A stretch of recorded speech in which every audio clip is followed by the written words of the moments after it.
xaqa waalidka uma baahna inaan wax badan ka iraahdo.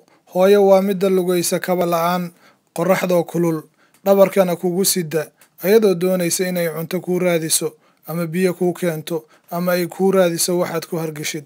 Hooyo waa midda duurka gasha oo xaabada dusha ku soo qaada, adigana horraadka kugu sida, ayadoo saas ku faraxsan oo ka walwalsan maanta waxaad cuni lahayd. Hooyo waa midda qorraxda fadhida ee bacadlaha fadhida, yaanyada iibisa, gambada iibisa, suuqa taagan si ay cunto kugu soo hesho.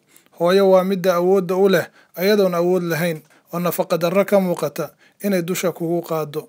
Waad u jeedaan hooyadan 2 carruur ay dhashay ayay sinta ku sidaa, midna tafta ayuu haystaa.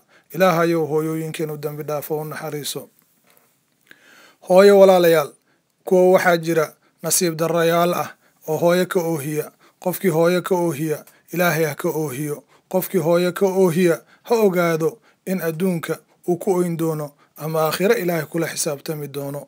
Walaalayaal, hooyo waxay naga mudan tahay inaan u duceyno oo sujuudda ugu duceyno. Bal isweydii walaal, goormaa kugu dambeysay oo aad hooyo u duceyso oo aad sujuudda ugu duceyso? Walaal, soo ma ogid inaysan carabi badan kaaga baahnayn oo waxaa kugu filan inaad tiraahdid Allahumma ighfir li ummi, Allahumma ighfir li ummi, Allahumma ighfir li ummi.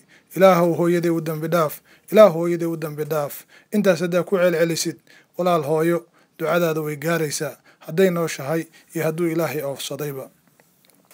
Waxaanu laga baahan yahay inaan maanta bilaawno. Hadday awal buxmeed ama aan xiriirkeena fiicnayn ama aan hooyo u ducayn jirin, hadda waa inaan bilawnaa. Ilaahow hooyo u dambi dhaaf, Ilaahow hooyo u naxariiso, Ilaahay u dambi dhaaf qof kasta oo muslin ah oo maqla maqdacan oo sii faafiya oo hooyo jacayl u qaba dartiis walaalihiisa kale sii gaarsiiyo. Hooyo ha la wanaajiyo aakhiri adduunba. Ilaahay